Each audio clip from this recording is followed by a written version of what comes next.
인생은 참으로 하나님이 주신 선물입니다. 이 선물을 누리면서 하나님께 영광을 돌리는 복된 삶을 살게 해 주옵소서. 예수 그리스도의 이름으로 감사하며 기도드렸습니다. 아멘.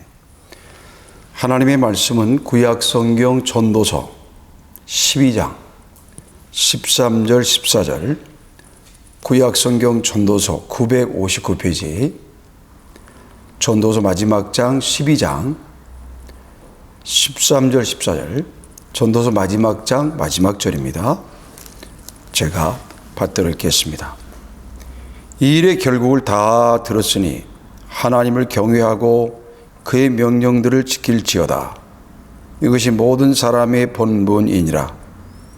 하나님은 모든 행위와 모든 은밀한 일을 선악간에 심판하시리라. 아멘. 다시 한번 기도하겠습니다.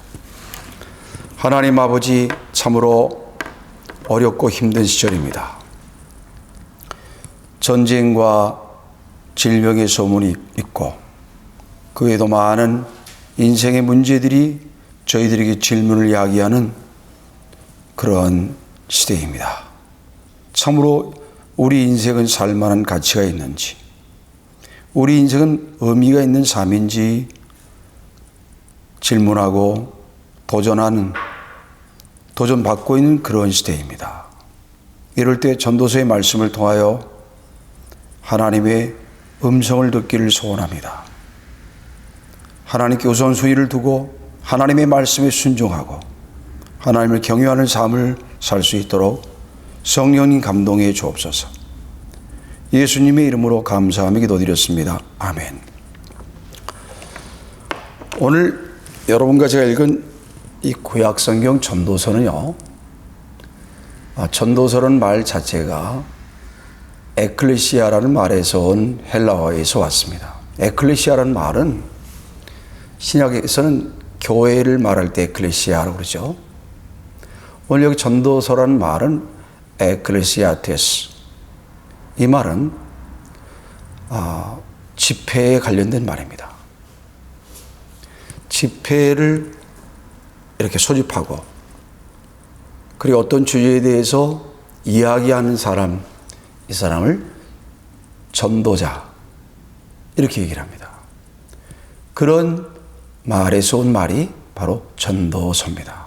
그러니까 전도자 그러면 요즘 우리가 말하는 복음을 전하는 그런 사람들에게보다는 사람들을 모아가지고 그들과 함께 어떤 주제를 가지고 이제 나누는 그런 사람을 전도자라고 말합니다. 자, 오늘 여기 전도서에는요, 솔로몬이라는 사람의 이름은 한 번도 언급되고 있지 않지만 솔로몬이 가지고 있던 지혜, 또 솔로몬이 가지고 있던 부유함, 솔로몬이 가지고 있던 절대 권력, 이런 것들을 바라볼 때 그는 인생이 무엇인지, 인생이 살만한 가치가 있는지 이것을 이야기해 줄 만한 그런 사람입니다. 가난한 사람이 그렇게 얘기를 했다면, 아무런 힘이 없는 사람이 그런 얘기를 했다면, 또 지혜가 없는 사람이 그런 말을 했다면 이 전도서는 의미가 없을 겁니다. 그런데 하나님께서는 가장 지혜로운 사람, 가장 부유한 부자였던 사람, 가장 권세가 있던 사람, 그 사람을 입을 통하여 하나님께서 인생의 의미가 살만한지 그러한 인생 묵상을 오늘 여러분과 저에게 오늘 전도서 1장부터 12장까지가 얘기해 주고 있습니다. 먼저 전도서 1장부터 2장은 인생은 정말 살만한 가치가 있는지, 전도서 기자인 솔로몬은 네 가지의 측면에서 인생이라는 것은 참으로 단조롭다, 참 살만하지 않다, 인생이 가지고 있는 지혜도 무상하다, 인생이 가지고 있는 그러한 부유함, 부도 무익하다, 또 인생이 가지고 있는 문제 가운데 죽음이 확실한 걸 보니 인생은 살만한 가치가 없다. 이러한 네 가지의 논증을 통하여 결론을 냅니다. 그게 1장과 2장이에요. 그리고 3장부터 10장까지는 그거에 대해서 다시 하나님이라는 관점을 계산해 놓고 하나님을 계산에 넣었을 때 인생이 단조로운 것인지, 인간이 가지고 있는 지혜가 무익한 것인지, 인간의 부가 의미가 없는 일인지, 그리고 죽는 것이 확실하다면 정말 살만한 가치가 없는 것인지, 거기에다가 하나님을 계산에 넣으니까 답이 달라졌다. 그래서 전도 11장과 12장은 두 장에 걸쳐서 하나님을 최우선시해라, 하나님의 말씀에 순종해라, 그리고 그 하나님을 경외하라 하는 도전을 하고 있습니다. 여러분 주변에서도요, 가까운 친구나 친지가 세상을 떠난 그런 경우를 경험해 보셨죠? 저 역시 이번 주간에 친구의 어머님, 또 한 사람은 저희 신학교 동창이었던 가까웠던 친구가 세상을 떠났습니다. 늘 장례식에 참석할 때마다 인생에 대해서 생각하게 되는데, 오늘은 특별히 두 고인의 장례를 경험하면서 인생 묵상에 대한 결론을 다시 한번 새롭게 했습니다. 솔로몬, 그리고 하나님께서 우리에게 주신 첫 번째 인생 묵상의 결론은 무엇이냐? 인생이라는 것은 단조롭지 않다. 그렇죠? 어떤 일이 있을런지 예측이 안 되는 게 인생 아닙니까? 그래서 전도서 11장에 보면은요, 인생이라는 건 참으로 믿음으로 나아가야 되는 어드벤처, 모험의 길인 것을 선언해 주고 있습니다. 그렇습니다. 인생은 단조롭고 의미가 없는 그런 것이 아니라 하나님이 우리에게 주신 인생은 참으로 놀랄만한 일이에요. 우리 하나님을 소개할 때 원더풀맨이라고 그러잖아요. 여러분과 제가 하나님을 최우선으로 하지 않는다면, 하나님의 말씀에 순종하는 삶을 살지 않는다면 우리 인생은 의미가 없습니다. 하지만 하나님 그분의 영광, 하나님의 은혜, 하나님 앞에 순종하는 일을 여러분과 제가 잊어버리지 않는다면 여러분과 저의 인생은 날마다 마치 놀이동산에 간 어린아이처럼 그렇게 흥미진진한 하루하루가 될 것입니다. 여러분이 놀이동산에 처음 갔던 경험이 있습니까? 많은 사람들이 늘어서 있잖아요. 저도 저희 아이들과 함께 여러 놀이동산에 처음 갔던 감격이 있는데요. 그때 그 사람들이 막 흥분을 해가지고 이렇게 줄을 서고 표를 사고 또 오래 기다리면서도 지루해하지 않는 모습들을 보잖아요. 여러분과 저희 인생도 마찬가지입니다. 여러분과 저희 인생은 버라이어티,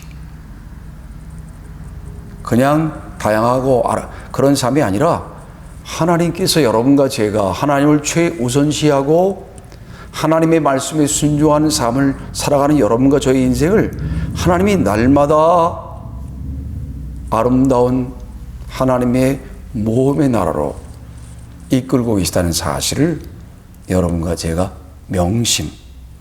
또 명심한다면 날마다 눈을 뜰 때마다 오늘은 하나님이 얼마나 더 멋진 경험을 하게 하실까, 이런 고백을 저와 여러분이 하게 될 줄 믿습니다.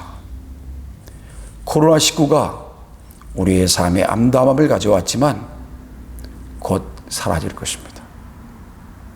그리고 여러분과 저희 인생은 다시 하나님의 인도하심을 경험하는 모험의 행진을 하게 될 것입니다.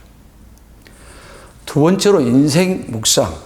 두 번째는요, 참으로 우리가 가지고 있는 그러한 부유함, 우리가 가지고 있는 물질적인 풍요로움이 의미가 없는 것일까, 무익한 것일까 하는 것입니다. 그렇지 않습니다. 우리가 그것을 하나님의 영광을 위해 사용한다면,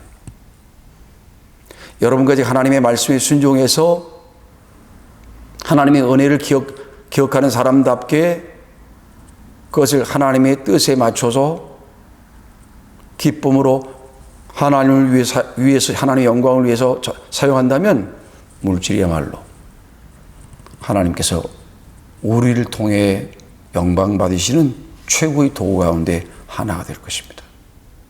그러므로 물질, 부요로움 이런 것들에 대해서 거부감을 갖지 마시고 하나님이 나에게 주신 이 풍요로움을 가지고 내가 어떻게 하나님의 뜻대로 하나님의 영광을 위하여 하나님의 은혜를 아는 사람답게 사용할 것인가 기도할 수 있게 되기를 바랍니다.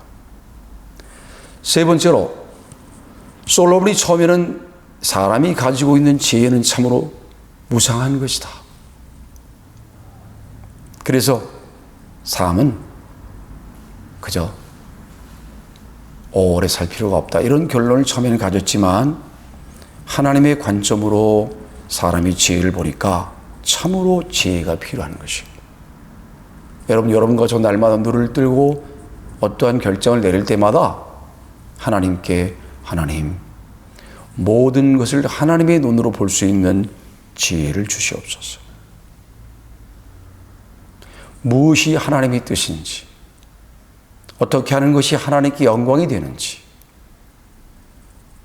그것을 하나님께 기도함으로, 말씀을 가까이 함으로 하나님의 지혜를 소유하는 여러분과 제가 될 수 있게 되기를 바랍니다. 하나님은 어떤 사람을 인도하시느냐? 하나님의 지혜를 구하는 사람을 하나님 인도하십니다. 그래서 야고보서에 보면, 하나님께서 야고보서 1장에 보면 지혜 없는 자는 하나님께 지혜를 구하라고 그랬어요. 그렇게 말씀하셨죠. 모든 것을 하나님의 눈으로 보는 지혜. 머리 좋은 사람을 말하는 것이 아닙니다. 많이 배운 사람을 말하는 것이 아니에요. 박사학위를 가졌느냐 안 가졌느냐 묻고 있는 것이 아니라 하나님의 관점을 가졌는가 하는 것이에요. 그런 하나님의 지혜를 구하는 사람에게는요, 하나님께서 하나님의 인도의 축복을, 하나님의 관점을 갖는 그런 삶을 허락하심으로 축복의 길을 걷게 하신 거예요. 여러분, 한 번 선택을 잘못하면 참으로 막 10년, 20년이 그냥 가버립니다. 그런데 중요한 결정마다 하나님 지혜를 주시옵소서. 어떻게 사는 것이 하나님께 영광의 길인지, 무엇이 덕을 세우는 길인지, 무엇이 하나님의 뜻인지 그렇게 기도하고 구하면 반드시 지혜를 주실 것입니다. 그럴 때야말로 축복의 길을 여러분과 제가 걸어갈 수 있으므로 결코 인생 지혜는 무상한 것이 아니고 참으로 하나님으로부터 받아야 될 가장 큰 선물이에요. 그래서 인생 묵상을 통해 여러분이 어떤 교훈을 가져야 되냐면, 인생은 참으로 무익한 것이 아니고, 인생의 부도 의미가 없는 것이 아니고, 인생 지혜도 무상한 것이 아니고, 참으로 인생은 선물이다 하는 결론을 갖고 날마다 하나님이 주시는 삶을 감사함으로, 기쁨으로 누릴 수 있게 되길 바랍니다. 에피쿠로스 학파라고요, 쾌락주의 학파가 있었죠. 이 사람들은 잘 먹고 잘 마시고 잘 놀자. 왜? 곧 죽으니까. 그게 에피쿠로스 학파예요. 하지만 우리는 그런 쾌락주의가 아닙니다. 삶의, 인생의 죽음은 확실한 거지만, 그래서 하나님이 주신 날마다 삶을 하나님의 선물로 생각하고 기쁨으로 누리는 삶을 살아야 된다. 이것이 오늘 전도서 전체가 말해주는 인생 묵상의 결론들입니다. 인생 참으로 죽음이 확실하다. 그래서 낙심할 일이 하고 절망할 일이 아니라 선물로 생각하고 누리는 삶을 살아야 된다. 사람의 지혜도 무상한 것이 아니라 하나님께 지혜를 구하고 그 지혜, 하나님의 지혜를 얻어 그 길을 가는 그런 복된, 축복된 삶을 살자는 것입니다. 돈이라든지 물질의 부가 가치가 없는 것이 아니라 그것 역시 하나님의 영광과 하나님의 뜻을 위해 사용한다면 참으로 놀라운 하나님의 선물이라는 것이죠. 오늘 가까운 사람들이 세상을 떠나고 또 죽음이 확실화되고 코로나19와 같은 질병들이 우리를 괴롭히는 바로 이런 때 여러분과 저는 인생 학교에 다시 입학한 것입니다. 이 인생 학교를 통해서 여러분과 제가 하나님을 최우선순위로 삼고 하나님의 말씀에 순종하는 복된 인생 될 수 있게 되길 바랍니다. 기도하겠습니다. 하나님 아버지, 인생은 모험입니다. 이 인생 모험을 믿음으로 살기에 도와주시고 인생은 선물입니다.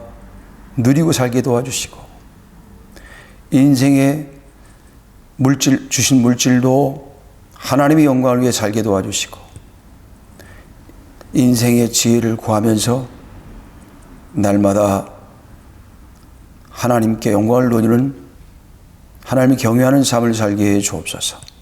예수님의 이름으로 감사하며 기도드렸습니다. 아멘.